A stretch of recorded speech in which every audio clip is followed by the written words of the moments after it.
doing great. We're having a great time here in Orlando. Just you know, having a little family trip here and just enjoying some of the sights and able to play a little golf as well. Ah, nice. Now, Sky, you hung it up after 17 seasons in October.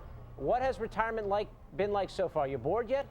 No, I'm not bored. I mean, I've been enjoying it for the utmost.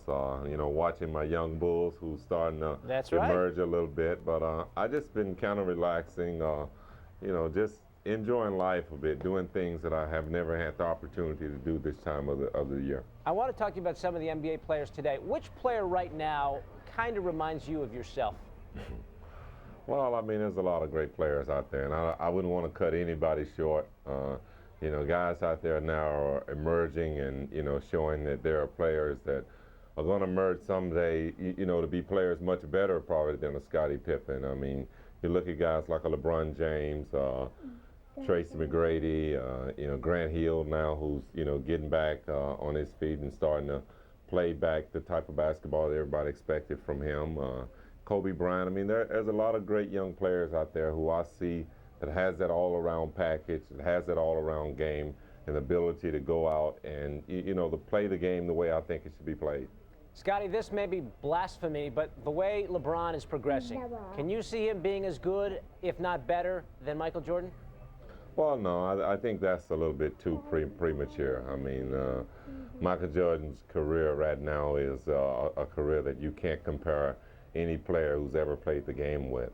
You know, some of the things that Michael was able to do in a short period of time, LeBron is going to have a chance to really topple a lot of the records that he set. But I mean, from a standpoint of what Michael did as a player, what he brought to the game, it's hard to make that comparison.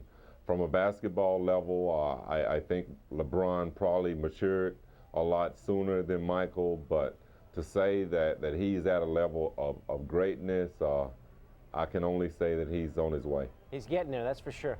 Yeah. How often do you and Michael talk these days? Have you guys stayed close over the years? Well, I mean, me and Michael's relationship was never a close-knit and bond, but I mean, we'll always be friends, and you know, we try to stay in touch with each other and communicate, and you know, that's the way our relationship has always been. We do stay in touch with each other, and I think that's important, and that's all that I think that we're concerned with. Phil Jackson's name has been in the news, your old coach. Do you think he's going to make another run at coaching? Well, you're talking about a great coach, a legend of the game, a guy who's still fairly young in the coaching field. I think Phil still have a lot to offer to the game. I'm hoping that he gets back into the game. I miss watching him. I miss watching what he brought to the game. Scotty, let's talk about your career. Give me the greatest moment, if you can specify one, in your NBA career. I think winning the championship in LA in the Forum. You know, that's the first one. Yeah, the first one. We only won one in LA. Yeah, I can't remember all these championships. You won so many.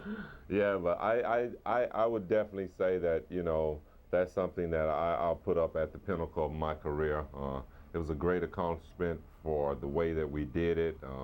You know, going and playing against the world champions on their home court, knowing that, you know, we had to win at least 2 games to get the series back to Chicago.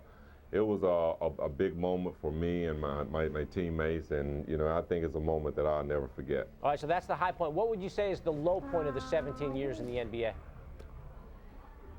I think, you know, being in Portland and playing in a Game 7 against LA, and knowing that I'm playing against my old coach's team, and feeling like that I knew the offense as well as any of his players.